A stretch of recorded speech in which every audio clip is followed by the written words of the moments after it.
বাংলাদেশের মোট বিভাগ হচ্ছে ৮টি। প্রতিটি বিভাগ বিভিন্ন ক্ষেত্রে একটি আরেকটি বিভাগের থেকে কোনো না কোনো দিক দিয়ে এগিয়ে আছে। চলুন জেনে নেওয়া যাক সেই দিকগুলো। প্রথমেই আসি ঢাকা বিভাগ। রাজধানী ঢাকা কেন্দ্রীয় বিভাগ হওয়ার কারণে অনেক দিক দিয়ে এগিয়ে রয়েছে। বিশেষ করে শিক্ষা, স্বাস্থ্য ও আর্থিক খাতের দিক দিয়ে শীর্ষে রয়েছে ঢাকা। দেশের অধিকাংশ শীর্ষস্থানীয় বিশ্ববিদ্যালয় এবং বিশেষায়িত হাসপাতাল এখানেই অবস্থিত। এছাড়া দেশের কেন্দ্রীয় আর্থিক কর্মকাণ্ড এবং শিল্পায়নের প্রাণকেন্দ্র এই বিভাগটি।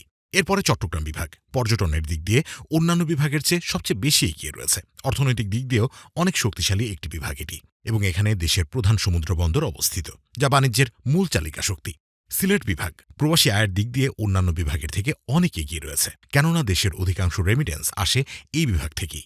চা উৎপাদনের দিক দিয়েও এই বিভাগ সবার থেকে এগিয়ে। বরিশাল বিভাগ সাক্ষরতার হারে অন্যান্য বিভাগের থেকে শীর্ষে রয়েছে, এবং এই বিভাগ সমুদ্র তীরবর্তী হওয়ার কারণে মৎস্য সম্পদের দিক দিয়েও এগিয়ে রয়েছে। খুলনা বিভাগ যেখানে রয়েছে বিশ্বের বৃহত্তম ম্যানগ্রোভ বন, এবং এই সুন্দরবনের উপস্থিতি খুলনাকে পরিবেশগত দিক থেকে অন্যান্য বিভাগ থেকে এগিয়ে রেখেছে। এছাড়া খুলনা বিভাগ বাংলাদেশের চিংড়ি উৎপাদনের প্রধান এলাকা। এখান থেকে দেশের মোট চিংড়ি উৎপাদনের প্রায় ৫০% বেশি উৎপাদিত হয়। রাজশাহী বিভাগ উচ্চ সাক্ষরতার হার এবং পরিবেশ বান্ধব কার্যক্রমের জন্য রাজশাহী অন্যান্য বিভাগ থেকে আলাদা, এবং এই বিভাগে বাংলাদেশের সবচেয়ে বেশি আম উৎপাদিত হয়, যা সারা বিশ্বে পরিচিত। রংপুর বিভাগ বাংলাদেশের অন্যতম প্রধান কৃষি অঞ্চল হিসেবে পরিচিত।